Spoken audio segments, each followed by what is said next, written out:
Oke, kita akan segera dengar kesaksian secara lengkap dari narasumber kita, Ibu Evi. Selamat malam, Ibu Evi. Selamat malam, Pastor, Bapak Pendeta. Selamat malam Apa kabar? semua Apa kabar, Ibu? saudara-saudaraku.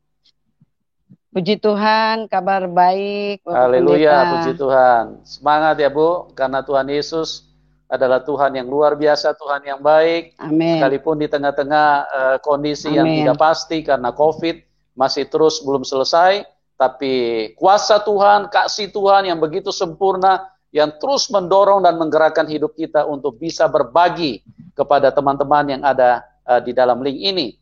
Oke Ibu, kita tidak akan berlama-lama lagi. Kita akan dengarkan kesaksian Ibu dan atas nama teman-teman, saya mengucapkan terima kasih atas kesediaan Ibu yang mau berbagi, mau hadir pada malam hari ini untuk bisa menjadi berkat bagi kita semua. Oke Ibu, Ibu mungkin bisa mulai dengan latar belakang Ibu dulu seperti apa? Ibu orang tua berasal dari mana? Ibu bisa ceritakan. Atau mungkin juga bisa pakai bahasa daerah sedikit ya Bu. Orang tua dari mana? Ibu bisa sapa dulu keluarga.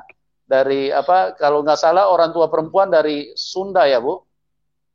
Ya, Barat betul, ya? benar Pak. Oke. Ya, betul. Ya, Ibu mungkin bisa sapa sedikit pakai bahasa Sunda teman-teman yang ada di sana, keluarga yang ada di sana, silakan Ibu.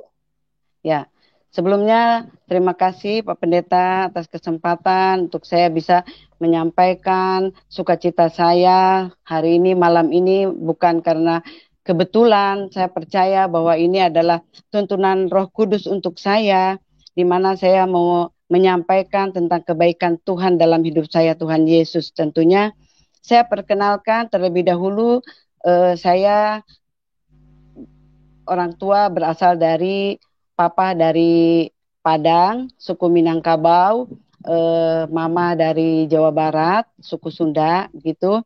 Jadi kalau ada saudara-saudara yang dari Padang, perkenalkan, Ambuko namo Evi, kampung apako di Bukit Tinggi, tampaknya di kampung Ampe Angke Canduang, kecamatan Ampe Angke Canduang, kecamatan Pilubang, ambo sekolah di Sinan dari mulu kelas 1 SD di Sinan. Terus waktu itu sempat sekolah di Sinan, tapi de apa merantau pai ke Jawa, pai ke Cianjur, de ama orang Cianjur, jadi menetap di Cianjur, sampai gadang di Cianjur. Nah, itu dari papa saya orang Padang. Kalau mungkin ada saudara-saudaraku yang dari Jawa Barat, perkenalkan Wilujeng Tepang, Sem Kuring, Nami Evi, salaras nama Cianjur teh Sunda lemes-lemes pisan.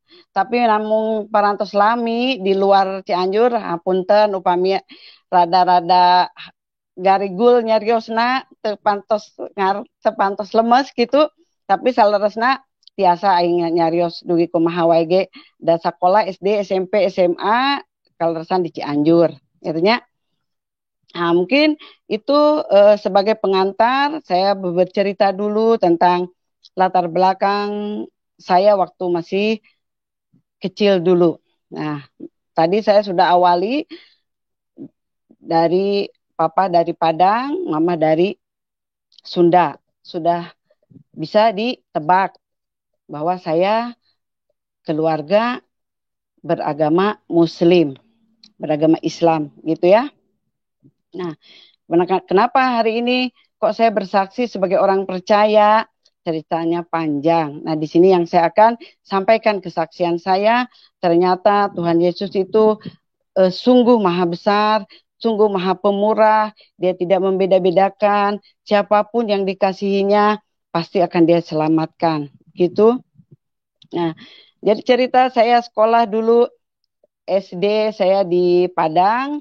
Waktu itu sekitar 2 tahun lah sekolah. Tapi bahasa Padang cukup sedikit fasih juga. Tapi nggak terlalu fasih-fasih sekali. Tapi kalau untuk komunikasi bisa gitu ya. Nah, kemudian pindah ke Cianjur, sekolah Cianjur, S3 kelas 3 SD sampai SMA menyelesaikan sekolah di Cianjur. Nah, kemudian kuliah saya diterima di Sumatera, di Lampung. Nah, jadi jalan cerita waktu zaman sekolah dulu, ya namanya waktu zaman sekolah itu ya biasalah ya. Kita mungkin pernah mengalami juga ketemu teman, ketemu kenalan gitu. Nah, kebetulan saya punya teman waktu kuliah itu ada teman satu kamar, satu kos itu orang Katolik. Nah, jadi teman orang Katolik ini dia sangat rajin sekali. Jadi waktu itu saya sudah sedikit-sedikit walaupun tanpa sepengetahuan dia, saya suka buka-buka Alkitabnya dia gitu walaupun nggak ngerti gitu ya. Nah, tapi waktu masih kecil itu ke mama dengan papa tidak terlalu fanatik-fanatik sekali. Artinya saya memang waktu kecil diajarkan ngaji, diajarkan puasa, diajarkan sholat begitu ya. Ya seperti umumnya lah hal-hal yang dilakukan sebagai orang tua diajarkan juga kepada saya gitu. Nah, ketika waktu kuliah, disitulah mulainya saya berkenalan dengan teman sama-sama kuliah. Waktu itu dia dari suku orang Medan, kami berpacaran hampir selama 5 tahun di situ. Nah, waktu itu kita ada serius-serius, tapi ketika saya sudah mulai serius, pacar saya juga mulai serius begitu. Nah, dia bicara, saya pancing-pancing ke orang tua saya, ternyata sudah bisa ditebak.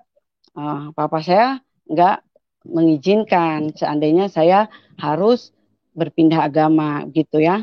Nah, singkat cerita, dari situ kami berdua karena tidak ada keputusan, tidak ada titik temu, karena kebetulan saya lupa perkenalkan, saya 5 bersaudara, saya anak yang tertua, kemudian orang tua saya juga latar belakang juga bukan orang berada, orang biasa-biasa saja. Jadi waktu itu dia orang tua punya harapan yang sangat-sangat besar untuk saya sebagai anak yang tertua, kebanggaan orang tua gitu. Jadi waktu saya dinyatakan lulus PMDK waktu tahun 89, saya dinyatakan lulus di PMDK, saya diterima di Universitas Lampung. Waktu itu saya berpikir yang penting saya sekolah aja, yang penting di negeri. Saya nggak di swasta. Kalau di swasta, papa saya nggak mampu, nggak sanggup lah begitu ya. Akhirnya saya berkuliah lah di sana, sampai selesai. Nah, selama kuliah itu saya ketemu dengan teman yang orang Batak ini. Nah, di situ kami ya berhubungan lah, berpacaran. Tapi dia juga sudah serius dengan saya. Tapi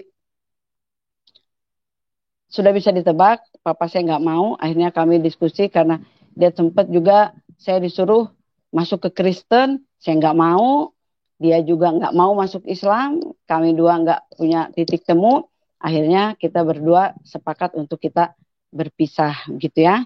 Nah, setelah kami berpisah, nah, waktu saya kuliah itu, ya puji Tuhan, selama kuliah saya itu dapat beasiswa dari kampus itu, dari mulai saya semester 3 sampai selesai kuliah itu saya dapat beasiswa. Nah, selesai kuliah itu orang tua berpikir bahwa saya itu udah selesai sarjana, pasti kerja. Nggak taunya, kenyataannya mau cari kerja juga susah gitu kan. Paling tidak ya zaman waktu itu ya kita mau kerja tuh harus punya koneksi, harus segala macam lah. Sementara papa saya koneksi nggak punya, nggak ada. Kalau papa saya nih hari-hari beliau itu pedagang kaki lima. Saya waktu kecil sering lihat papa bagaimana mencari nafkah di pinggir jalan. Kadang-kadang harus dikejar-kejar sama Satpol PP. Saya mengalami waktu masa-masa kecil saya begitu. Nah, jadi saya waktu saya masih kecil lihat papa usaha dagang gitu tuh, saya punya keinginan dalam hati saya bahwa saya harus sukses, saya harus berhasil, saya harus bisa membahagiakan papa dengan mama gitu ya. Nah, singkat cerita, saya selesai kuliah itu ada ikatan dinas dari kampus, dari yang memberikan beasiswa saya itu. Jadi saya berpikir daripada saya nanti nganggur, setelah lulus kuliah nganggur, akhirnya saya ambillah ikatan dinas itu. Yang penting saya nggak nganggur. Nah, di situ waktu memutuskan bahwa saya mau menerima ikatan dinas itu ikatan dinas bukan ikatan dinas pegawai negeri, tapi tenaga kontrak selama 3 tahun. Nggak apa-apalah, pikir saya begitu. Nah, waktu itu saya dengan semangat tanda tangan saja. Nah, salah satu blanko yang harus diisi itu adalah siap ditempatkan di mana saja, gitu. Akhirnya begitu selesai pendidikan, kita di pendidikan selama 3 bulan waktu mengikuti ikatan dinas itu. Nah, begitu menerima SK, saya ditempatkan di tempat yang tidak pernah saya pikirkan, di ujung timur Pulau Indonesia, tepatnya di Papua. Nah, saya pikir Tuhan, saya berpikir bagaimana saya mau datang ke Papua, saudara nggak ada, kenalan nggak ada, terus saya mau datang ke sana, nanti kalau ada apa-apa dengan saya, atau misalnya mama sakit, atau papa sakit, ada apa, bagaimana saya pulang gitu. Tapi karena saya ingin cepat-cepat bekerja, saya nggak pikirkan itu. Saya pergi saja berangkat ke Papua. Nah, sampai di Papua, saya bekerja. Kebetulan saya pertama kali saya ditugaskan itu di perbatasan antara Papua dengan Papua Nugini. Itu tahun 94 saya berangkat ke Papua itu di perbatasan Papua Nugini itu sudah bisa dibayangkan itu akses jalan itu seperti apa, ya, namanya Papua zaman dulu itu kan seperti apa begitu. Jadi waktu itu masih saya lihat kampung, ini namanya kampung, tapi kok cuman berapa orang saja.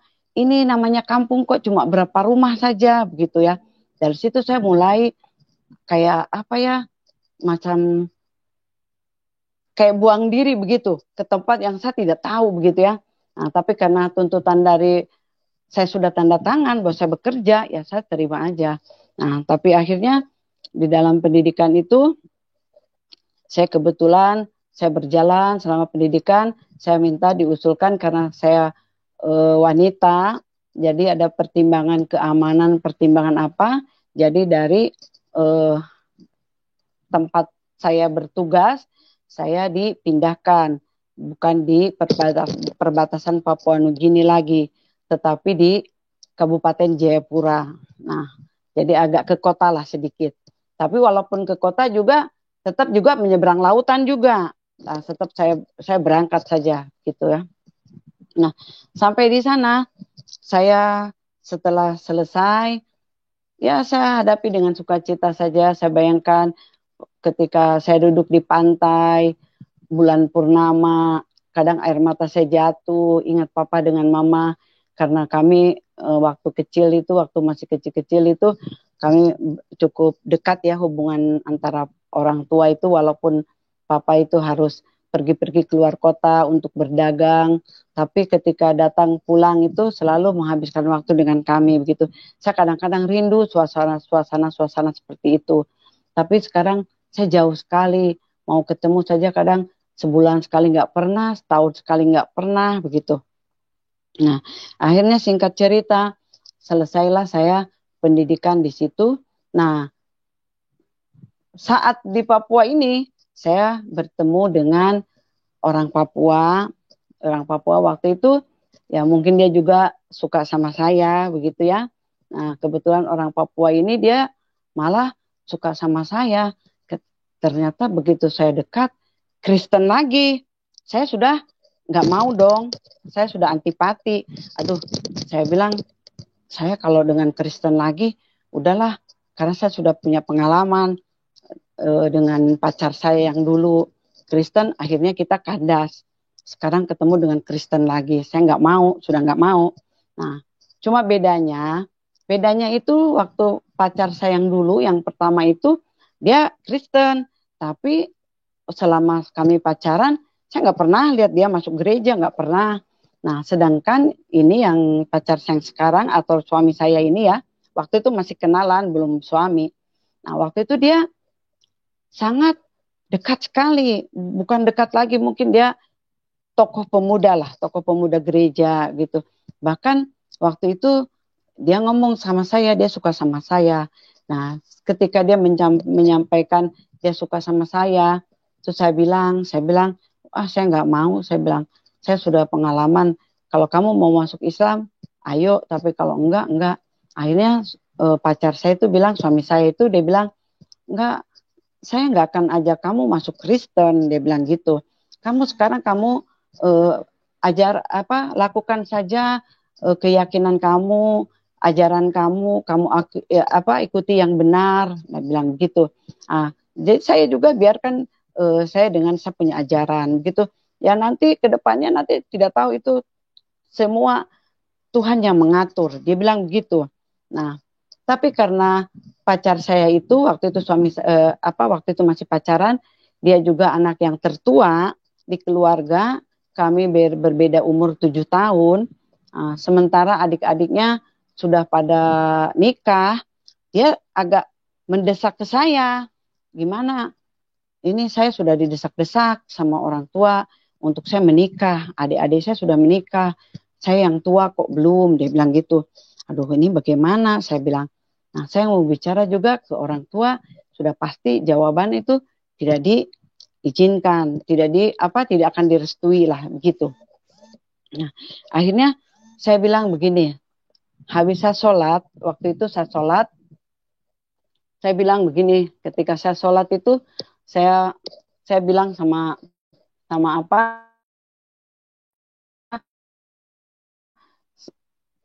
ya? Kok hilang?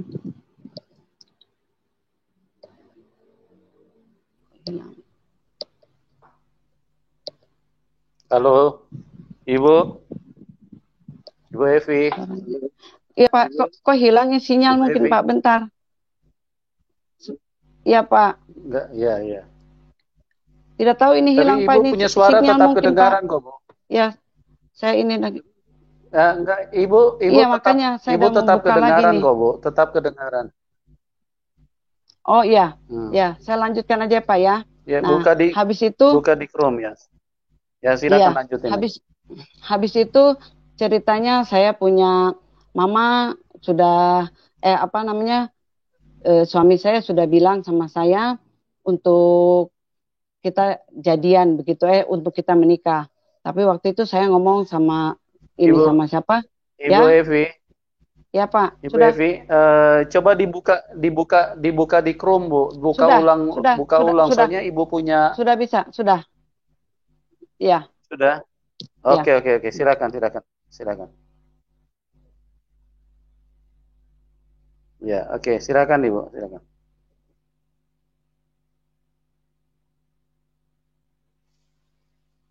Oke, Bu, lanjut, Bu. Tombol suaranya, Bu. Tombol suaranya diaktifkan, Bu, yang di bawah. Tombol suara yang di bawah. Sudah. Ya, yang di mute, jangan di mute. Waktu itu saya silakan. Berdoa. Sudah. Waktu itu saya sholat, saya berdoa begini. Saya jujur aja, selama saya menjalani sholat itu, saya jujur aja, saya tidak mengerti bacaan sholat, tidak tahu, mengaji juga mengaji, tapi apa yang saya baca nggak tahu juga artinya apa sama nggak tahu.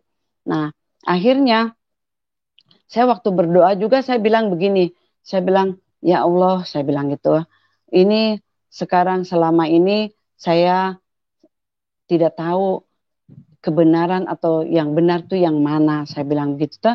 Kalau seandainya Tuhan yang benar tuh yang mana saya nggak tahu, tetapi lewat pergumulan atau lewat masalah yang sekarang saya hadapi ini, saya bilang kenapa Tuhan pertemukan saya dengan orang yang selalu berseberangan dengan saya bilang gitu toh. Akhirnya saya berdoa seperti itu.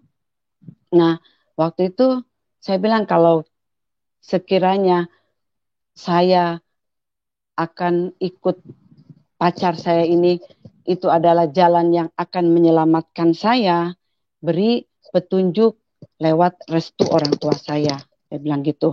Nah, tetapi apabila saya seandainya ikut sama pacar saya ini, jalan itu yang akan mencelakakan saya, Tuhan kasih petunjuk juga lewat tidak restu orang tua saya. Cuma saya bilang begitu. Jadi saya bilang sama pacar saya bilang, apapun nanti keputusan orang tua, keputusan papa dengan mama, ya kita terima. Artinya itulah keputusan Tuhan. Saya sudah berdoa begitu, saya bilang gitu. Kalau papa setujui, ya berarti semua dimudahkan.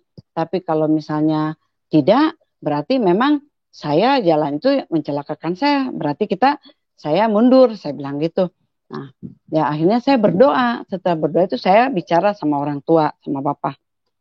Nah, ketika saya bicara sama papa, saya agak sedikit, bukan aneh ya, seperti bukan papa yang bicara. Waktu itu saya menyampaikan bahwa saya ada ketemu teman, dia serius sama saya, ada begini-begini, saya ceritalah dia maksudnya serius dengan saya. Tapi waktu itu papa saya cuma begini, sebenarnya kami orang tua itu sudah memberikan jalan, memberitahu ke kamu jalan yang benar itu adalah ini. Tetapi kalau kamu memang punya jalan, itu adalah keputusan kamu. Papa cuma bilang begitu. Nah, tapi sebagai orang yang berhidup bersosial, Papa kayaknya nggak siap kalau memang harus nikah secara Kristen. Papa bilang gitu toh. Akhirnya jadi tahun 97 tanggal 7 Desember itu kami berdua nikah secara muslim di Cianjur sana. Nikah secara muslim, tapi setelah itu saya pulang ke Papua, saya cerita dengan suami saya sudah mau, nggak apa-apa, saya bilang nggak apa-apa saya dibaptis. Waktu itu saya mau dibaptis hanya karena sudah nggak apa-apa, papa saya yang penting saya sudah nikah di Cianjur, saya balik lagi ke mana tuh, ke Papua, saya nanti diberkati lagi di Papua. Nah akhirnya saya waktu itu tanggal 21 Desember tahun 97 saya dibaptis di Papua. Nah kemudian tanggal 27 Desember kami berdua nikah di Papua. Tapi waktu kami berdua nikah, papa dengan mama tidak datang. Jadi saya waktu itu saya udah cukup bersuka cita. Tapi waktu itu setelah saya menikah dengan suami saya, Tuhan luar biasa memberkati hidup saya dengan suami. Artinya sejak saya menikah, ya adik-adik saya 4 orang itu semua kami yang urus, kami yang artinya tanggung jawab papa dengan mama itu kami berdua ambil alih, terutama saya begitu ambil alih semua. Jadi saya yang ambil alih tanggung jawab mereka, ya sang urus adik-adik semua. Nah, papa sudah tidak jualan lagi di pinggir jalan, sudah tidak teriak-teriak lagi. Saya bilang, papa sekarang ini yang penting jaga adik-adik saja, awasi adik-adik, urusan adik-adik punya sekolah apa semua tuh urusan saya bilang gitu. Ya puji Tuhan, semakin diberkati secara materi, kami diberkati luar biasa. Tuhan sungguh baik untuk saya. Mungkin itu juga lewat kasih yang ditunjukkan sama suami saya juga, sama keluarga besar saya, papa dengan mama. Jadi papa dengan mama sebenarnya tidak pernah mempersoalkan, waktu suami saya masih ada, tidak pernah mempersoalkan itu. Jadi biasa saja kami hubungan keluarga baik. Nah, singkat cerita, ketika tahun 2009, mulailah dari situ, saya percaya bahwa ketika mengikut Tuhan Yesus itu kita harus siap pikul salib. Nah, sejak saya dibaptis sampai saya menikah itu kan tidak tahu rasa pikul salib itu seperti apa. Tetapi waktu itu saya diberikan ujian atau cobaan, suami saya kena sakit. Kebetulan suami saya juga di samping dia tokoh gereja, tokoh agama, dia juga tokoh masyarakat di sini. Di Papua ini orang semua kenal dia. Dia orangnya ringan tangan, dia orangnya banyak menjadi saluran berkat, baik-baik buat keluarga, buat orang-orang, semualah begitu ya. Nah, artinya dia banyak memberikan pelajaran, banyak memberikan masukan, banyak memberikan pelajaran hidup buat saya begitu. Nah, tetapi tahun 2009 karena suami saya tuh tahun 99 suami saya puji Tuhan dia masuk sebagai pejabat nasional. Nah, jadi waktu itu dia bolak-balik Jakarta, Papua, Jakarta, Papua. Saya sementara terus di Papua dengan anak saya. Nah, kemudian tahun 2009 itu suami saya mau terpilih lagi di legislatif ya. Nah, tahun 2009 itu saya bilang begini sama suami saya. Saya bilang, Papa, ini kamu kan sudah penetapan KPU, kamu sudah terpilih lagi. Nah, sekarang bagaimana kalau kamu sekarang general check up? Karena memang selama ini suami saya itu sering mengeluh. Memang selama ini bukan mengeluh saja, memang dia punya riwayat diabetes. Jadi gulanya selalu tinggi, begitu ya, sering lemas, sering mudah lapar, sering cepet capek, begitu. Jadi saya suruh dia general check up. Nah, waktu itu bulan Juni tahun 2009, kami pergilah ke Jakarta membawa dia general check up. General check up di sana berangkat dari Papua itu mertua saya ikut, adik-adik ipar saya ikut. Tujuan kami sebenarnya juga di samping general check up mau liburan juga karena kebetulan anak-anak libur sekolah gitu kan. Nah, tapi begitu saya ke dokter general check up, dokter melihat hasil hasil labnya itu dia kaget. Lihat kondisi ginjalnya suami saya. Ternyata dia sudah rusak. Bahkan baru masuk ke rumah sakit itu sorenya itu harus cuci darah gitu. Saya kan shock, saya langsung terpukul. Saya rasa down begitu ya. Suami saya tuh sakitnya paling cuma itu aja, gula. Kalau gula naik lemas, nggak pernah namanya masuk rumah sakit, nggak pernah. Paling hanya itu aja. Kok tiba-tiba sampai harus cuci darah? Saya langsung kaget kan begitu. Nah, sudah akhirnya tuh karena dia di hotel itu dia muntah-muntah dari pagi sampai malam itu dia muntah-muntah. Nah, mertua saya bilang sama saya, coba kita bawa dia ke rumah sakit saja. Akhirnya tuh kami bawa dia ke rumah sakit. Sampai di rumah sakit ya lakukanlah cuci darah selama 1 minggu 3 kali cuci darah. Setiap hari Selasa, Kamis, dan Sabtu. Itu selama cuci darah itu setiap kali cuci darah itu 4 jam. 4 sampai 5 jam. Nah, setelah itu, tapi semakin ke sini, suami saya itu kondisinya semakin menurun. Jadi, bicaranya itu sudah mulai nggak jelas. Jadi dia bicara apa saya nggak ngerti. Kemudian dia kalau mau minum, itu juga tidak bisa lagi minum, harus pakai sendok begitu ya, harus pakai selang begitu. Loh, kenapa kok tiba-tiba drastis begini begitu. Nah, singkat cerita, pas waktu cuci darah yang ke-6 kalau nggak salah itu 6 apa ke-7 begitu ya. Nah, dia sementara kami masuk ke ruang cuci darah itu jam 9 malam. Dia sementara baru 2 jam mesin untuk cuci darah itu berputar. Tiba-tiba saya kan nunggu itu saya dipanggil sama suster. Terus dipanggil sama suster bilang sama saya begini. Dia bilang, "Ibu, Bapak terpaksa ini cuci darahnya kami di stop dulu. Kenapa? Tidak bisa dilanjutkan. Soalnya Bapak punya tensi drop," katanya begitu. Saya bilang, kenapa kok kondisi drop? Dia bilang, iya kalau tensi darah drop nggak bisa, katanya begitu. Akhirnya terus bagaimana? Ya ibu berdoa aja. Nah, ketika suster bilang sama saya berdoa, saya langsung tiba-tiba ingat sama Tuhan Yesus begitu ya. Jadi saya keluar dari ruangan, saya cari satpam, saya tanya begini, saya bilang, Mas, di sini gereja di mana? Saya bilang kayak gitu. Jadi satpam beritahu saya, gereja ada di belakang, Ibu. Akhirnya saya pergi ke belakang, ke gereja.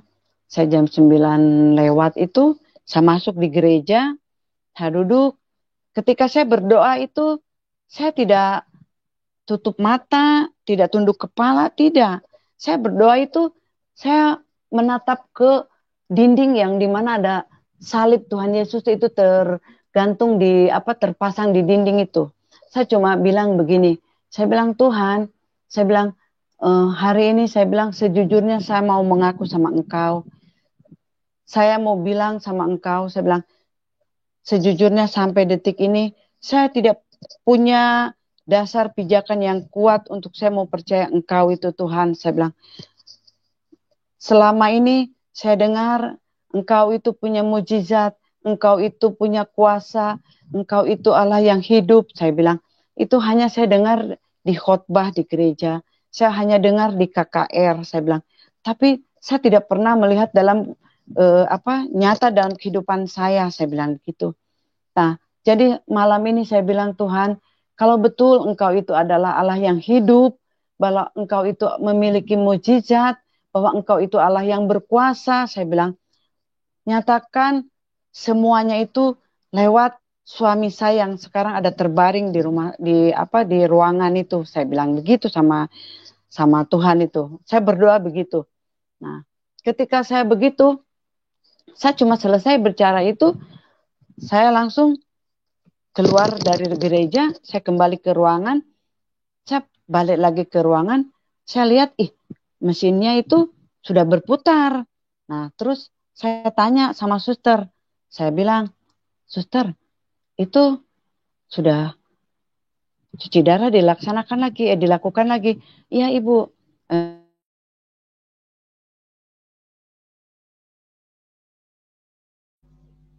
Ya, halo Ibu Evi.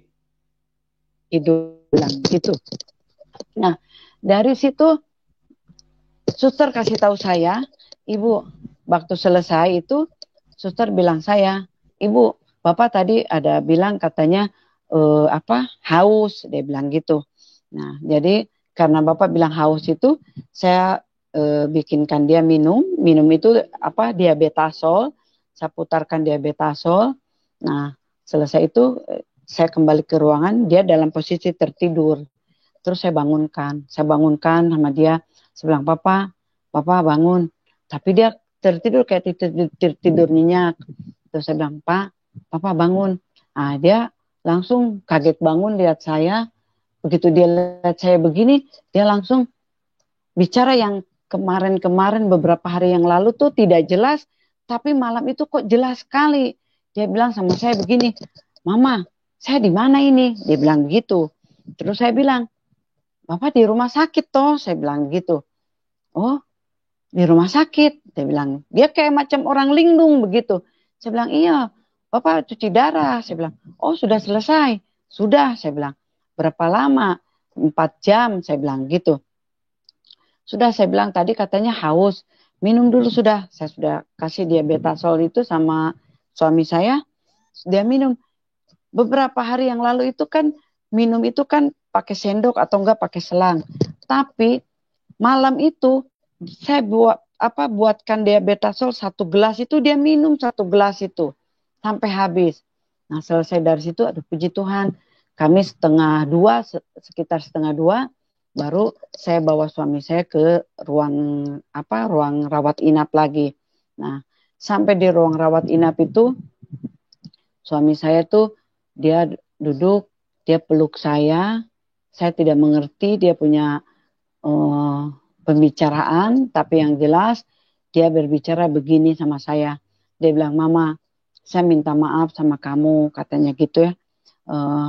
Kali ini benar-benar Tuhan Yesus sedang kutik telinga saya, katanya begitu toh. Nah, jadi dia bilang, Mama yang kuat ya, harus kuat di dalam Yesus. Mama yang harus banyak berdoa. Dia bilang begitu sama saya.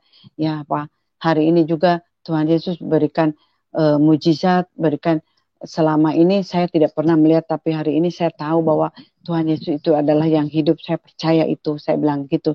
Sekarang Bapak istirahat sudah, saya bilang gitu. Nah, dia istirahat. Nah, ketika dia istirahat itu, dia tidur, saya langsung lari keluar ruangan. Kebetulan kan di depan rumah sakit itu kan ada hotel.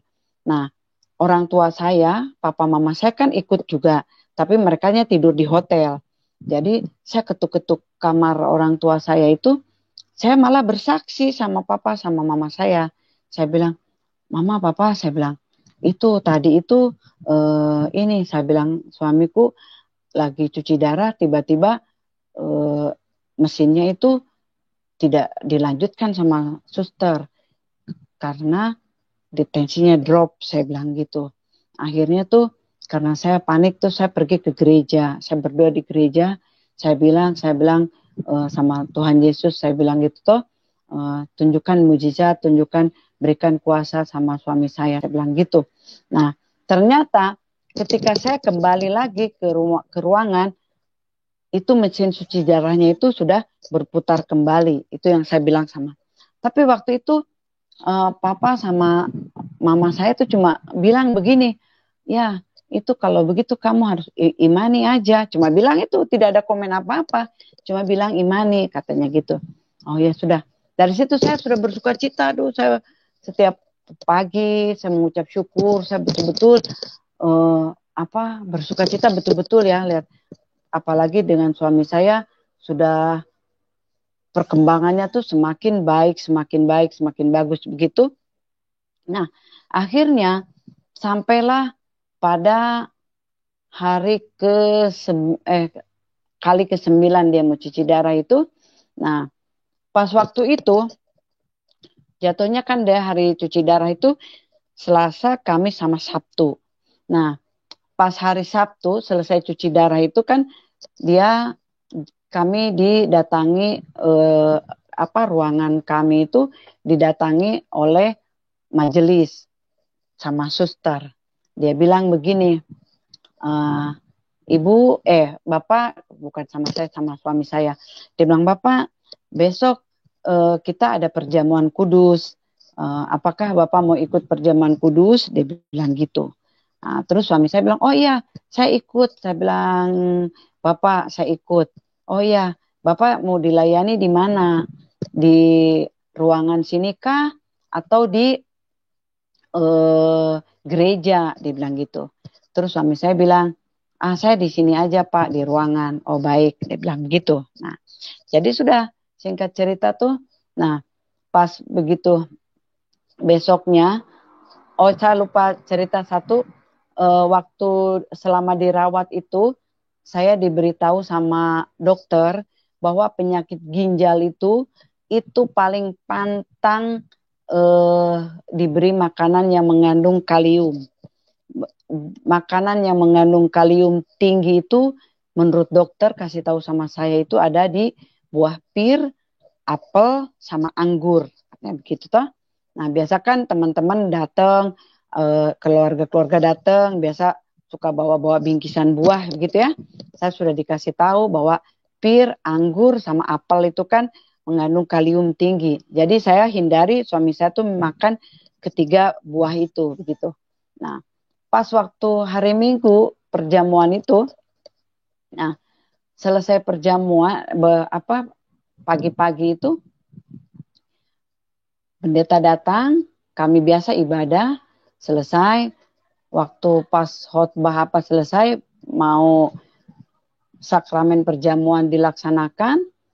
Nah, karena pasien-pasien ginjal di sana itu kan rumah sakit juga, ya boleh dikatakan kebanyakan pasiennya pasien penyakit ginjal di sana. Walaupun banyak juga pasien-pasien yang lain, tapi lebih banyak yang pasien-pasien ginjal di situ.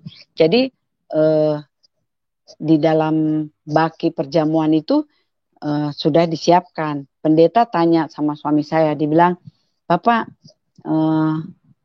ini Bapak sekarang mau perjamuan, mau pilih apa? Ada anggur, ada teh, dia bilang gitu. Nah, waktu dia bilang pilih anggur, Saya langsung spontan. Saya bilang, oh Bapak jangan ambil anggur. Bapak ambil teh, saya bilang gitu. Ah, saya anggur, dia bilang gitu. Jangan, kita sempat baku melawan dalam itu. Saya anggur, dia bilang gitu. Nah, terus saya bilang, jangan, dokter bilang Bapak itu tidak boleh anggur, harus teh. Tapi saya sempat dibentak sama suami saya. Dia bilang, kamu percaya tidak? Anggur ini adalah darah Kristus. Dia bilang gitu sama saya. Saya langsung tersadarkan, langsung saya ingat. Ya Tuhan ampuni saya bilang gitu ya. Akhirnya saya, oh ya sudah. Saya izinkan suami saya tuh minum anggur. Nah selesai itu, perjamuan selesai. Begitu selesai perjamuan, dia didatangilah ada temannya. Temannya itu waktu di Papua itu, teman-teman pemuda gereja. Kemudian kebetulan temannya ini tokoh juga, waktu sama-sama di gereja dengan suami saya apa-apa semua, tapi temannya ini menikah dengan orang orang Makassar. Nah, kemudian temannya ini jadi mualaf begitu. Nah, dia datang besuk suami saya. Nah, begitu dia besuk, dia sempat suami saya itu cerita macam menasihati begitulah teman-temannya. Kenapa kamu kok tinggalkan Tuhan Yesus hanya gara-gara begini begitulah. Akhirnya tuh bercerita-cerita. Nah, pas selesai sekitar jam setengah satu apa jam satu, suami saya tuh udah capek, dia tidur. Dia bilang gini, dia bilang Mama, tolong beli ini dulu makannya buat temanku itu, katanya gitu. Saya mau istirahat dulu, saya mau tidur. Oh iya sudah. Akhirnya sudah, suami saya tidur, saya pergi keluar rumah sakit, beli nasi bungkus untuk temannya. Nah, kita ngobrol-ngobrol sama temennya ini. Nah, ketika ngobrol-ngobrol itu, saya sekali-kali lihat ke ruangan, lihat kondisi suami saya kan. Nah, begitu lihat suami saya itu, kok keringat-keringat. Keringatnya itu kayak orang Papua bilang keringat jagung. Keringatnya besar-besar gitu. Kenapa? Padahal ruangan AC. Kok kenapa keringat itu sampai di pipi, kemudian di jidat, begitu tuh semua. Nah, saya ambil tisu. Saya ambil tisu, saya lap. Tapi ketika saya lap tisu itu kayak saya mengelap lem. Jadi tisu itu nempel di pipinya sama di ininya. Kenapa begini? Saya bilang. Terus saya raba tangannya, kakinya dingin. Nah, terus suami saya tuh, dia nih tidur apa-apa ya? Saya bilang gitu. Masa tidur kayak begini? Saya bilang gitu. Karena saya agak sedikit khawatir, saya panggil suster. Nah, panggil suster, saya bilang, suster, ini kenapa suami saya kok keringat sampai begini, padahal ini ruangan AC, saya bilang gitu toh. Nah, begitu diperiksa sama suster, 3 orang suster diperiksa begini, tiba-tiba saya diberitahu sama suster, katanya, Ibu harus kuatkan. Sekarang Ibu ke ruang pendaftaran, cari ruang ICU. Bapak harus dimasukkan ke ICU saat ini juga. Saya langsung bertanya, loh kenapa suster? Suami saya tadi pagi ngobrol sama saya, kemarin masih jalan-jalan, terus kemarin juga makan sudah tidak disuapin, apa-apa semua sudah mengarah semua sudah bagus, sudah baik. Loh kok tiba-tiba sekarang drop sampai harus ke ICU, saya bilang gitu. Pokoknya Ibu harus cepat cari ruang ICU dulu.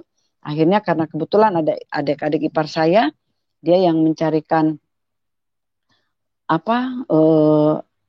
daftarkan booking lah ruang ICU begitu. Akhirnya dapat ruang ICU, terus suami saya tuh didorong ke ruang ICU, dirawat di ruang ICU. Nah, ketika dirawat di ruang ICU itu, saya di situ saya seperti langsung iman saya tuh seperti kayak kayak naik turun begitu. Saya bilang begini, kenapa? Kok tiba-tiba setelah dia minum anggur itu kah? Kok dia sekarang tiba-tiba dia drop begini? Saya bilang gitu. Saya langsung bertanya-tanya. Coba kalau seandainya dia minum teh itu mungkin dia tidak begini. Saya bilang begitu toh. Nah, tapi waktu itu saya tepiskan pikiran-pikiran itu. Saya tetap berdoa, saya tetap berdoa. Saya bilang, saya percaya lewat sakitnya suami saya sebenarnya Tuhan Yesus itu sedang melihat keteguhan iman saya. Saya ingatkan begitu. Saya yakin bahwa lewat sakit suami saya ini sebenarnya mungkin Tuhan itu melihat keteguhan iman saya. Saya bilang, saya tetap berharap berpengharapan sama Tuhan Yesus. Saya bilang, saya percaya suami saya akan sembuh, suami saya akan sembuh. Saya bilang gitu. Nah, sampai dia, tapi setelah dia di ruang ICU selama 2 hari itu, dia mulai cerita itu sudah mulai ngawur. Cerita yang aneh-aneh, cerita yang saya nggak mengerti. Apa cerita yang dulu-dulu lah, cerita ada polisi datang, ada apa, saya nggak ngerti. Kayak orang bilang kesadaran kayak sudah menurun begitu kan. Nah, pas waktu hari Rabu malam itu, anak saya datang, kebetulan anak kami datang, itu anak yang dia paling sayang sekali, datang ke ruangan. Begitu lihat anak saya itu, suami saya itu dia lihat anaknya datang, dia langsung kasih tangan kiri sama anaknya itu, dia bilang begini, dia bilang, kakak, dia bilang, saya tanya sama suami saya, bapak, itu siapa? Dia bilang gitu. Langsung dia bentak saya, itu Sasa toh, katanya begitu. Dia sebut nama anak saya toh. Oh, berarti dia sadar kan, bukan menurun. Berarti, saya tenang kalau begitu. Oh, berarti dia sadar, nggak apa-apa. Nah, sudah dari situ, setelah selesai dari situ, kebetulan ada saudaranya yang datang, besuk lagi, kami ngobrol di ruang ICU, ngobrol-ngobrol sampai sekitar jam 11 malam lah. Nah, saudaranya itu, dia tinggal juga di kota itu juga, di rumah sakit yang tempat kami di Jakarta. Nah, kebetulan dia pamitan pulang, jadi saya antar saudaranya itu ke tempat parkiran. Nah, begitu saya keluar tempat parkiran, setelah saudaranya itu pulang, sebalik lagi mau ke ruang ICU itu, lihat suami saya itu kok sudah dipakein alat pacu jantung.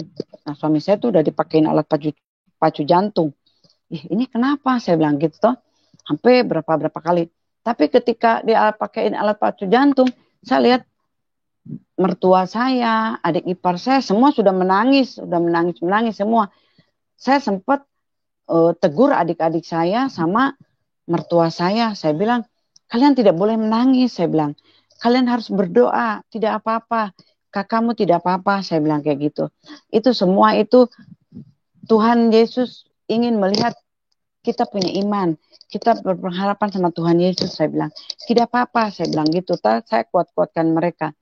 Walaupun sejujurnya juga hati saya sudah agak down juga, udah agak terpukul, agak panik juga. Tapi ketika saya panik itu, saya langsung kembali ke gereja yang waktu itu saya pergi.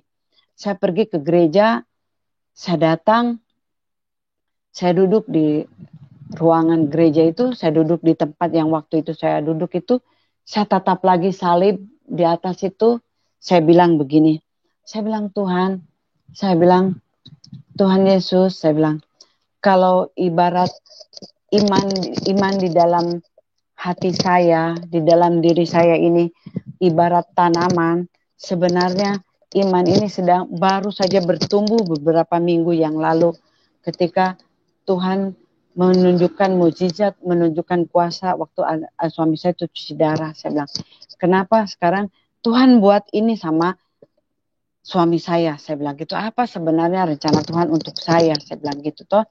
Nah, jadi saya cuma bilang begitu. Nah, saya cuma bertanya apa sebenarnya rencana Tuhan, apa sebenarnya maksud Tuhan. Saya cuma bertanya, tapi saya tidak temukan jawabannya. Nah, habis dari situ saya cuma berdoa, saya bilang, Tuhan, saya bilang, saya bukan memohon, tapi biarkan iman yang saya miliki yang beberapa minggu yang lalu itu saya bilang biar bertumbuh. Itu juga bisa membawakan kepada orang tua saya, kepada keluarga besar saya bilang gitu. Jangan Tuhan padamkan itu dari saya bilang gitu.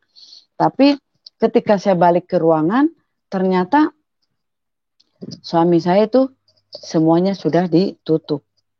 Artinya suami saya itu sudah meninggal. Tuhan sudah panggil. Ketika saya sudah lihat suami saya sudah ditutup semua itu, saya sudah cuma bisa sandarkan kepala ke dinding, kepala saya redahkan ke belakang gitu. Saya bilang, Tuhan, apa sebenarnya rencanamu untuk hidup saya? Kenapa Tuhan begitu buat untuk saya? Saya bilang,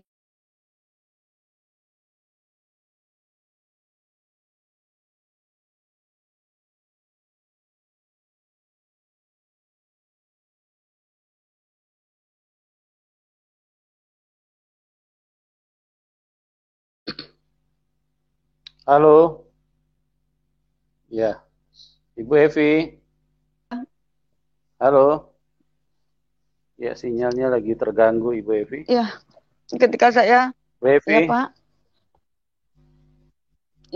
Ya, oke Bu, diteruskan Bu. Tadi sempat terputus. Ketika suami saya diurus jenazahnya untuk dibawa pulang ke Jayapura, sudah kami uruslah bawa pulang. Bahkan papa saya, mama saya, adik-adik saya semua ikut mengantar ya ke Jayapura sini. Ya kita makamkan, kita pemukuburan gitu ya. Bahkan ibu saya yang notabene adalah haji, mama saya haji, tapi ketika menantunya meninggal, kemudian juga ibadah, papa saya dengan mama saya juga ikut ibadah waktu pelepasan jenazah ikut, waktu ibadah di pemakaman ikut, kemudian waktu ibadah penguatan setelah 3 hari juga ikut, begitu ya. Nah, ibu saya, mama saya kan tidak masalah. Nah, setelah dari situ, saya pikir sudahlah, udah selesai, saya sudah hubungan dengan orang tua, sudah baik ya, pikir saya, gak apa-apa. Nah, ternyata disitulah mulainya saya sungguh-sungguh pikul salib. Jadi ketika suami saya tidak ada itu, kehidupan tuh berubah drastis. Orang-orang yang selama ini kami berdua dengan suami saya urus, yang kami berdua itu tidak pernah lihat orang itu saudara atau apa, tetap kami dua selalu ulurkan tangan begitu. Tapi semua orang yang saya bantu semua itu seolah-olah berpaling dari saya begitu. Nah, waktu itu termasuk juga ada beberapa masalah yang saya harus hadapi, saya gumuli sendiri. Saya tidak bisa cerita ke siapa-siapa. Tapi yang jelas di situ saya merasakan bahwa ternyata berat betul. Ini mungkin yang salib.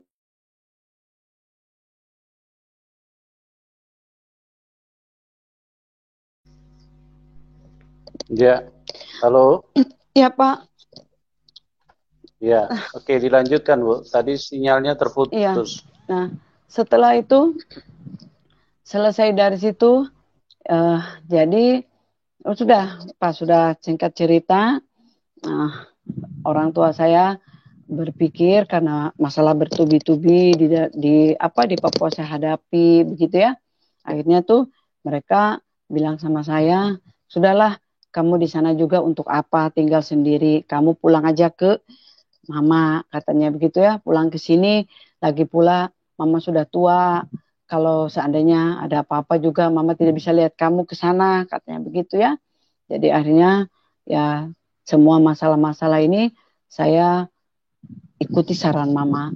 Jadi saya pulang ke tempat orang tua saya ke Bandung sana.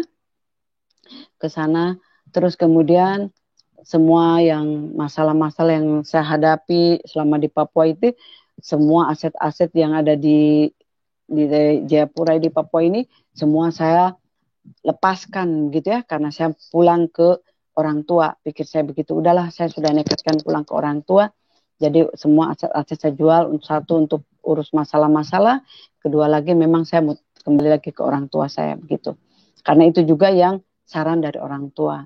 Nah, ketika saya sudah pulang, kebetulan kan anak saya sekolah di Bandung. Anak saya sekolah di BPK Penabur. Nah, jadi waktu itu kan kalau di sana setiap hari Sabtu kan libur. Nah, hari Jumat itu kami biasa pulang dari Bandung ke Cianjur. Nah, pas hari Jumat itu saya pulang. Nah, kalau papa nggak pernah bicara sama saya masalah agama, masalah apa nggak pernah, tapi mama yang bicara.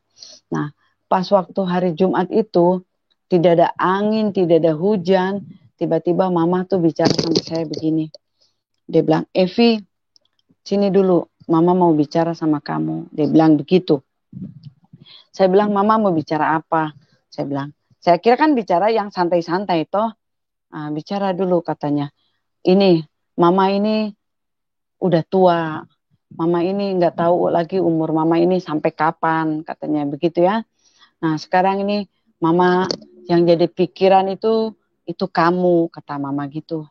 Mama ini tanpa kamu tahu, mama sudah pergi ke guru-guru ngaji, ke guru-guru mama, ya ke ustadz-ustadz, ya tempat-tempat lah mama bertanya ke tempat-tempat pengajian, ke guru-guru ngaji mama. Ternyata kalau seperti kamu begini, itu besok-besok kalau seandainya mama meninggal, itu kamu itu menghalangi jalan mama. Dia bilang gitu. Saya langsung hati saya tersentak. Saya bilang, kenapa kok mama tidak ada angin, tidak ada hujan? Kenapa mama bicara itu? Kemarin mama datang ke Papua, mama sudah tahu bahwa saya juga udah Kristen. Kenapa mama waktu ada suami saya, mama tidak pernah bicara itu? Kenapa sekarang setelah suami saya nggak ada, kok mama tanya itu begitu toh? Tapi saya kan tidak pernah, sejak awal kan tidak pernah berbicara masalah agama, tidak pernah. Jadi saya tidak punya persiapan mau jawab mama tuh bagaimana, jawab apa, tidak tahu. Jadi ketika itu cuma mama bilang begini, saya bilang, kamu tahu Evi, katanya, kita hidup itu di dunia ini hanya sementara. Sedangkan hidup yang kekal itu nanti setelah kita mati, katanya begitu mama saya. Mama tidak mau celaka, mama mau hidup selamat. Mama bilang begitu sama saya. Nah, pas waktu mama bilang begitu, tidak tahu saya tiba-tiba mulut saya tuh menjawab pertanyaan mama itu. Mama bilang, saya bilang, mama bilang begini, dari kecil mama sebenarnya sudah ajarkan jalan yang benar itu begini, begini, begini, katanya begitu mama bilang. Nah, jadi sekarang kalau kamu sayang sama orang tua, kamu harus kembali sama mama. Kembali lagi ke rel yang sama, kata mama bilang gitu. Kalau kamu sayang sama mama, katanya mama bilang gitu. Nah, jadi waktu mama bicara begitu, tidak tahu saya tiba-tiba mulut saya atau bibir saya ini, saya jawab mama begini. Saya bilang, mama, malam ini saya baru dengar kalau ternyata mama juga cari selamat, saya bilang. Ternyata mama, saya juga sama dengan mama. Saya juga cari selamat. Saya juga nggak mau celaka mama. Saya bilang kayak gitu. Tapi hari ini malam ini saya mau sampaikan ke mama. Saya bilang, mama, saya bilang, kalau mama mau cari selamat, saya bilang, saya mau kasih tahu sama mama. Saya bilang, di muka bumi ini, di kolong langit ini, tidak ada satu individu pun yang memberi garansi keselamatan itu. Hanya Tuhan Yesus. Saya bilang gitu. Nah, saya pikir dengan saya jawab mama begitu, mungkin mama langsung terpengaruh begitu sama saya. Saya berpikir, ternyata enggak. Mama malah bilang begini, oh kalau itu keputusanmu, kalau gitu jawaban kamu, sekarang jabat mama punya tangan. Mama bilang gitu. Kita selesaikan selagi kita masih ada di dunia. Mama bilang gitu. Mama tidak mau kalau besok-besok mama meninggal, mama bisa sampaikan kepada Allah itu bahwa Mama tidak punya hubungan apa-apa dengan kamu. Mama bilang begitu. Sebagai seorang anak, saya kehilangan suami, kemudian tiba-tiba semua aset-aset saya sudah jual, semua saran mama juga saya sudah ikuti, kenapa lagi mama persoalkan masalah ini untuk saya? Saya langsung menangis, saya menangis, saya bercucuran air mata, saya bilang, mama, saya tidak akan jabat mama punya tangan. Tapi kalau gara-gara ikut Tuhan Yesus ini, mama mau menyangkal saya bilang, siapa apa? Saya bilang, tidak apa-apa mama, saya bilang gitu. Dari situ, mulai dari situ, saya besok paginya tuh saya pulang dengan anak saya ke Bandung. Kami tidak bicara dengan mama sampai berapa lama tidak bicara. Nah, satu kali, tapi selalu saya bawa dalam doa. Tapi sejak saat itu selalu bawa dalam doa. Saya bilang begini, Tuhan, saya bilang kenapa begini? Saya bilang, padahal saya rindu untuk Tuhan juga menangkan saya punya mama. Saya klaim janji firman-Mu. Satu orang engkau selamatkan, seisi rumah akan engkau selamatkan. Saya bilang, saya klaim janji firman-Mu itu. Firman-Mu itu selalu genap Tuhan. Saya bilang begitu. Tapi kenapa sekarang begini Tuhan? Saya bilang begitu toh. Rubahkan hati mama. Saya bilang, saya tidak siap karena mama saya itu waktu kami kecil-kecil itu kami sangat dekat begitu ya. Saya juga agak sedikit shock ketika mama bicara begitu. Nah, satu kali mama bicara sama saya, telepon saya berbunyi, berdering. Saya lihat, mama telepon. Saya kan kaget. Sudah lama mama tidak pernah telepon. Kok tiba-tiba mama telepon? Karena tidak panggilan tak terjawab. Saya kan udah ada 4 kali panggilan tak terjawab. Ini mama yang telepon. Makanya saya telepon balik. Rupanya bukan mama saya yang telepon, tapi adik saya yang telepon pakai teleponnya mama begitu. Nah, tapi ternyata waktu ditelepon itu pas mama yang pegang, adik saya teleponnya itu pagi begitu. Nah, sedangkan saya telepon ulangnya itu sore kalau nggak salah maghrib lah, hampir menjelang maghrib begitu. Nah, jadi pas mama yang angkat, begitu mama dengar saya, mama cuma tanya begini, Evi, apa kabar? Katanya gitu. Kamu sehat? Saya bilang, puji Tuhan, mama sehat. Saya bilang, saya sudah menangis.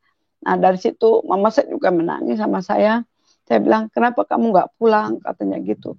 Saya bilang, saya alasan ini. Saya bilang, anakku kan ada ulangan, ada ikut les. Saya bilang begitu toh. Pulang katanya gitu, nggak apa-apa katanya gitu toh. Nah, akhirnya dari situ saya bilang sama Tuhan Yesus, saya bilang terima kasih Tuhan. Saya bilang, saya hari ini lega, saya bilang ketika saya sudah komunikasi dengan mama. Nah, singkat cerita, sudah hubungan dengan mama sudah baik kembali, sudah bukan baik dalam arti baik seutuhnya seperti semula, enggak, tapi sudah berbicara begitu. Nah, akhirnya saya punya kesimpulan begini, ada perbedaan yang nyata yang saya alami ketika saya hidup dengan suami saya ketika masih ada itu, hidup dengan segala kelimpahan, dengan segala sukacita begitu. Tapi ketika waktu saya kembali ke mama begini, saya percaya, saya bilang ada hal yang Tuhan buat untuk saya. Kenapa saya dibaptis di Papua? Pasti ada rencana yang besar yang Tuhan sudah siapkan untuk saya. Saya bilang begitu. Jadi saya berdoa dengan anak saya putuskan, saya bilang saya kembali ke Papua. Saya bilang waktu itu saya tidak tahu mau pulang ke Papua ini mau kerja apa, kemudian hidup saya bagaimana. Saya bilang saya percaya saja bahwa saya bilang Tuhan Yesus seperti pelihara saya bilang gitu. Yang penting saya sudah ngomong dengan mama karena saya datang juga ke mama ke Cianjur walaupun kami sudah bicara, tapi kan kalau datang itu kan biasanya tuh cuma hari Sabtu, hari Jumat, hari Sabtu. Nanti kalau hari Minggu kalau ke gereja itu mama itu langsung pasang muka itu kayak nggak senang kalau kami ke gereja. Saya pergi ke gereja itu kadang-kadang dengan anak saya itu pakai kostum tuh pakai training, pakai sepatu gitu ya. Nanti kalau pulang mama tanya dari mana, saya bilang mama kita dari Car Free Day, saya bilang gitu. Jadi saya selalu bersembunyi-sembunyi. Akhirnya saya merasa nggak nyaman di sana, jadi saya putuskan untuk pulang ke Papua kembali. Pulang ke sini, sampai di sini saya bilang waktu itu sebenarnya saya balik itu, oh ya saya lupa cerita, saya di sini juga saya kan dulu itu saya ada mengajar gitu ya, salah satu perguruan tinggi di sini. Nah tapi waktu itu saya ngajar itu hanya sekedar ngajar, habis itu selesai, sudah saya urusan-urusan pekerjaan di luar gitu ya. Tapi waktu saya pas balik lagi karena saya sudah vakum, sudah nggak mengajar begitu. Nah, sampai di balik ke sini, saya merencananya mau cari beasiswa untuk anak saya. Saya mau ketemu dengan pejabat di wali kota sini. Jadi saya mau ketemu, tapi mau ketemu sama wali kota itu protokolernya itu susah. Nah, kebetulan ada teman saya waktu sama-sama dosen. Nah, jadi saya temuin. Nah, temuin itu karena dia juga dekat dengan Pak Wali Kota itu, jadi dia kaget lihat saya, dia bilang kok kemana aja selama ini katanya gitu. Nah, terus saya bilang saya sudah ada pulang ke sana ke Bandung. Terus saya bilang udah kok nggak usah pulang katanya gitu, kok kembali lagi ke kampus, dia bilang gitu. Nah, akhirnya saya minta lagi kembali, ya saya ditelepon semua. Artinya saya berdoa kembali, saya bilang Tuhan, saya bilang pakai saya di Papua ini dengan satu yang saya minta itu, saya bilang saya punya hati yang sukacita, saya bilang biar tidak seperti dulu, tapi hati saya sukacita. Dan itu sekarang yang saya rasakan. Saya sekarang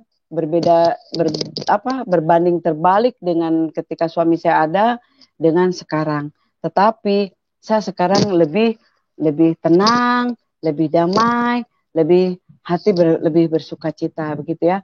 Jadi saya sekarang banyak dengan teman-teman, ya komunitas di persekutuan, dengan teman-teman di gereja begitu. Ya artinya ternyata kebahagiaan yang saya rasakan, walaupun saya mungkin sekarang tidak punya apa-apa, tapi ketika dulu saya memiliki apa-apa, ternyata itu bukan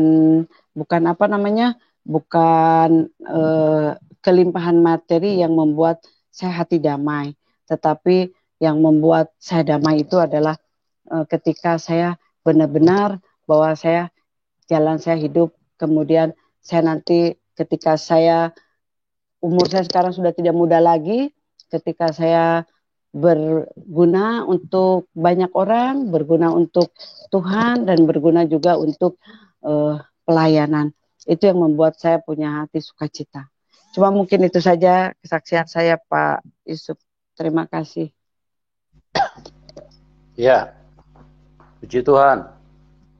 Sebuah perjalanan iman yang sangat memberkati. Bagaimana Tuhan menghampiri secara bertahap kepada seorang Ibu Evi, dari mulai bertemu dengan pacar atau calon suami pada waktu itu, semua itu sudah masuk di dalam rancangan Tuhan, ya. Karena pilihan Tuhan itu sempurna. Dari Alkitab menyatakan bahwa bukan kamu yang memilih aku, tapi akulah yang memilih kamu, ya. Jadi pertemuan dengan teman pada waktu itu bukan karena kebetulan atau sesuatu yang direncanakan, tapi itu memang semuanya sudah diatur oleh Tuhan, karena Ibu Evi ini adalah seorang yang dipilih oleh Tuhan untuk bisa menerima kasih karunia atau keselamatan yang daripada Tuhan.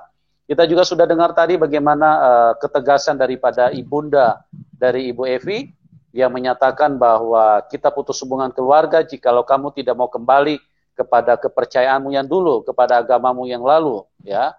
Tetapi Ibu Evi dengan kuasa Roh Kudus yang bekerja di dalam kehidupannya, dengan spontanitas dia berkata dia lebih baik rela untuk terputus hubungan dengan orang tua, asal jangan kehilangan keselamatan. Dan itu adalah kuasa Roh Kudus yang bekerja di dalam hidupnya, sehingga Ibu Evi bisa mengeluarkan pernyataan seperti itu. Karena tidak mudah, Bapak Ibu, ya, kita berpisah dengan orang tua, apalagi tidak diakui oleh orang tua, itu adalah merupakan suatu hal yang sangat menekan, ya, suatu hal yang menjadi berat bagi kehidupan kita. Tapi kenapa Ibu Evi bisa lebih memilih itu? Karena Tuhan berkata bahwa bukan kemampuanmu lagi yang menanggung itu, tapi kemampuan ilahi yang turun di dalam kehidupanmu. Kuasa Tuhan yang bekerja di dalam kehidupan seseorang, sehingga dia lebih rela untuk kehilangan orang tua daripada kehilangan Tuhan. Dan firman Tuhan juga berkata di dalam firman-Nya bahwa Tuhan Yesus datang membawa pedang, ya, membawa pedang bukan membawa pedang yang bisa motong daging atau motong hewan atau motong daging manusia, tapi membawa pedang roh yang memisahkan antara orang yang hidup secara daging dan yang hidup secara roh, ya. Tuhan Yesus di dalam satu rumah akan ada perpecahan, ya. 2 melawan 3, 3 melawan 2, mertua melawan menantu, menantu melawan mertua.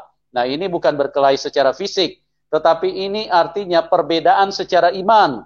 Karena di dalam satu keluarga tidak semua dipilih Tuhan. Tidak semua dipilih Tuhan. Ada yang diselamatkan dipilih Tuhan, ada yang tidak. Nah, orang-orang yang tidak dipilih Tuhan, ini akan terjadi peperangan. Maksudnya, peperangan secara iman. Artinya, mereka coba menarik manusia untuk kepada tetap di dalam kepercayaan yang semula, tetapi orang yang dipilih oleh Tuhan, dia menetapkan untuk meninggalkan kepercayaan yang semula. Inilah yang dimaksudkan oleh Tuhan, di dalam aku datang bukan membawa damai, tapi membawa pedang. Nah, firman-firman seperti ini harus diterjemahkan di dalam kekuatan Roh Kudus, ya. Jadi jangan diterjemahkan seenak kudel kita, seenak akal kita, ya. Karena kalau seenak akal kita, maka kita akan menjadi sesat dan kita tidak akan pernah bisa berjumpa dengan Tuhan. Oke? Ini adalah sebuah keputusan yang begitu luar biasa. Ya. Pak Pendeta, minta maaf. Ini satu ada yang saya terlewatkan. Saya harus menyampaikan juga. Ini kenapa saya sekarang bersungguh-sungguh dari kemarin, bukan dari kemarin, waktu dari awal-awal saya sekali bersungguh-sungguh karena begini, ada satu kerinduan saya. Selama ini kan saya hanya mendengar di KKR, mendengar di khotbah gitu. Saya selalu berdoa begini. Saya bilang, Tuhan, saya ini kenapa kok saya hanya mendengar Tuhan itu menunjukkan wajahnya, Tuhan itu memperdengarkan suaranya, itu hanya di KKR, di khotbah. Saya bilang, kenapa saya tidak bisa melihat Tuhan? Saya bilang gitu. Nah, ketika waktu itu saya rindu sekali melihat Tuhan itu seperti bagaimana, saya bilang begitu toh.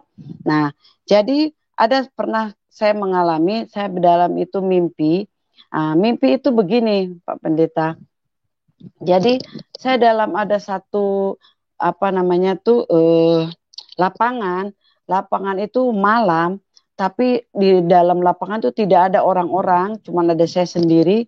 Tapi saya lihat itu kayak macam saya ini kecil sekali. Lihat itu kayak ada patung Liberty yang ada di Amerika itu. Dia kan kalau patung Liberty kan angkat tangan ke atas begitu toh. Nah, tapi kok ini malam tapi kok terang begitu ya, macam suasana macam bulan purnama begitu. Saya menengadah ke atas, melihat bulan. Tapi biasa tuh kan kalau lihat bulan itu kan kita biasa lihat dari kejauhan itu seperti ada tanaman di dalam bulan itu. Tapi saya lihat itu wajah Tuhan Yesus. Tapi menyamping, tapi jelas sekali sama saya. Tapi waktu itu saya rasakan malam itu terangnya itu terang yang damai sekali. Saya belum pernah rasakan itu. Walaupun itu mungkin dalam mimpi. Nah, waktu itu saya terbangun, saya bilang terima kasih Tuhan. Itu yang pertama. Kemudian yang kedua, itu baru beberapa tahun lalu saja. 1 tahun yang lalu Nah, kami di sini ada KKR. Ada KKR ini. KKR itu, jadi pas selesai KKR itu pun saya lihatnya itu bukan dapat undangan. Tapi karena lihat di di selebaran gitu, macam poster ada KKR di gereja ini gitu. Saya tiba-tiba saya datang sendiri ke sana.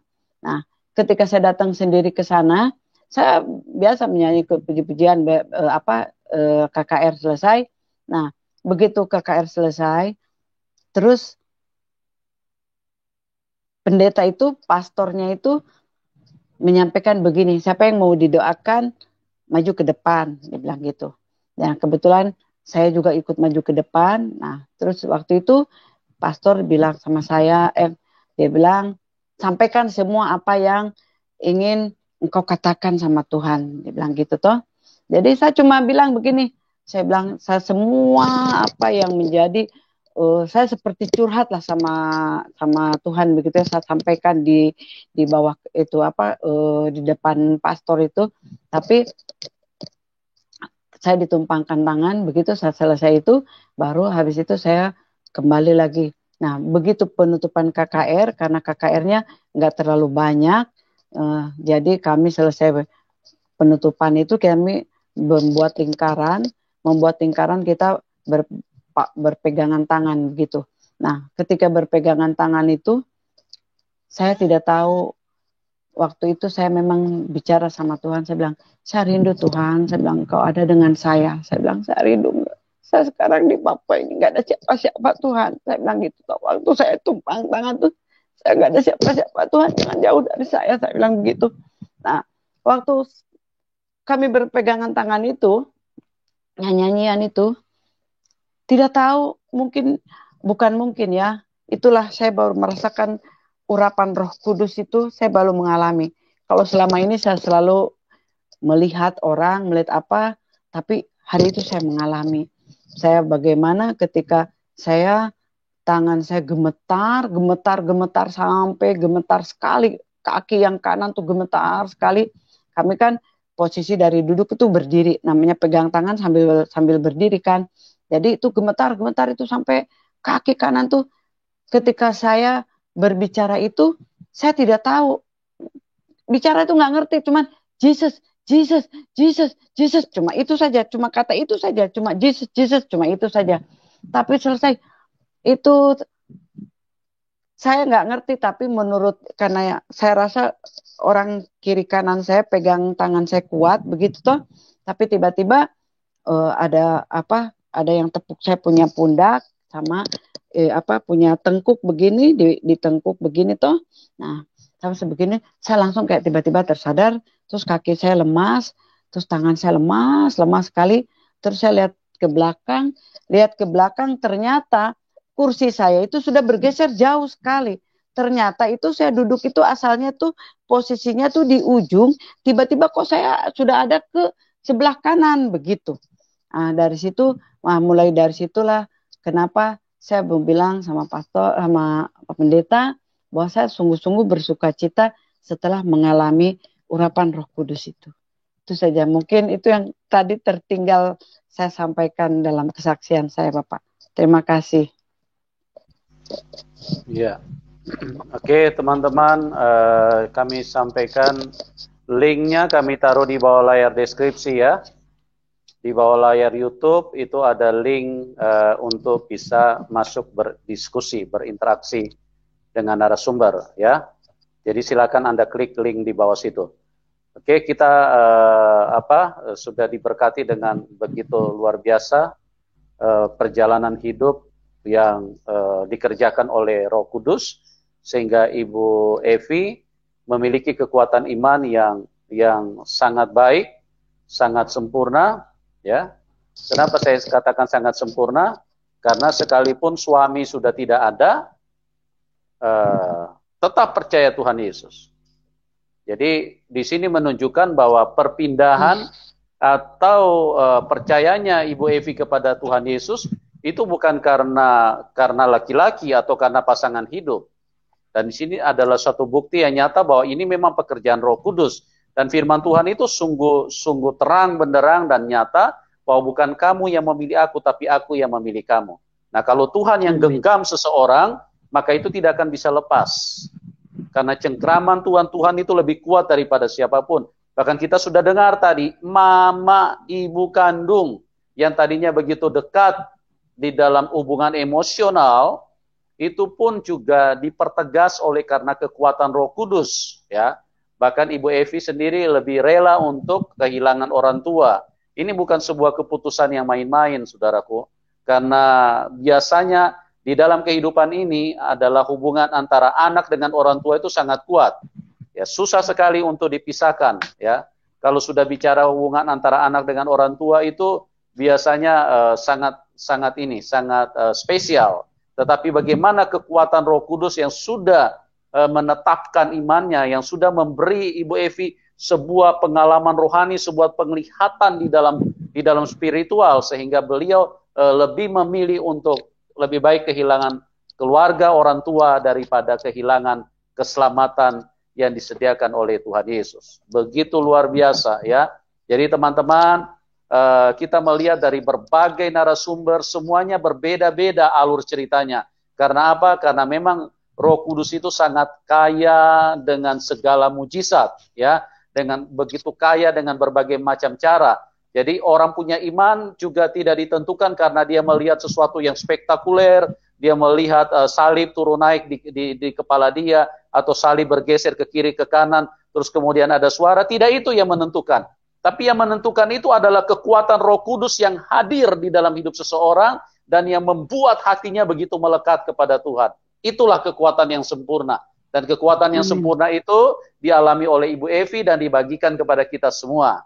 Ya, dan itu sangat menjadi berkat buat kita semua, supaya kita dipertetapkan hati kita, diteguhkan iman kita, dan semakin menyala-nyala untuk mengikut Tuhan Yesus. Karena firman Tuhan sudah berkata, di bawah kolong langit ini tidak ada nama yang bisa menyelamatkan kecuali di dalam nama Tuhan Yesus Kristus. Ya, mari saudara-saudaraku, kita semakin kuat, semakin intim, semakin dekat dengan Tuhan. Ya, jangan goyah imanmu. Sekalipun ada begitu banyak tantangan, sekalipun terputus hubungan dengan keluarga, sekalipun banyak tekanan yang merupakan beban yang dikatakan oleh firman Tuhan, itu adalah salib buat keperjalanan iman kita. Jangan sampai Anda mundur, karena tidak ada satu pribadi pun yang bisa menyelamatkan kita, kecuali Tuhan Yesus yang punya surga itu sendiri, Tuhan Yesus yang menciptakan manusia, Tuhan Yesus yang jauh lebih kuat daripada kekuatan apapun. Bagi yang ingin mendukung pelayanan daripada Ibu Evi, ya, sebagai seorang single parent setelah ditinggalkan oleh suami, ya, hidup bersama anak, dan Ibu Evi memilih untuk tidak menikah lagi, ya silakan bagi Bapak Ibu yang tergerak untuk mendukung, membantu, silakan nomor rekeningnya ada di bawah layar deskripsi. Dan atas nama teman-teman, saya mengucapkan terima kasih kepada Ibu Evi yang sudah bermurah hati mau bersaksi pada malam hari ini. Kesaksian Ibu yang sangat memberkati, menguatkan bagi orang-orang yang, khususnya orang-orang yang sudah percaya Tuhan Yesus sejak dari lahir, sejak dari dalam kandungan sudah Kristen, akan semakin dikuatkan untuk tetap kokoh di dalam Tuhan. Oke, demikian buat semuanya. Terima kasih. Ya, terima kasih. Tuhan Yesus memberkati kita semua, dan salam kemenangan buat kita semua. Salam kemenangan. Amin. Terima kasih.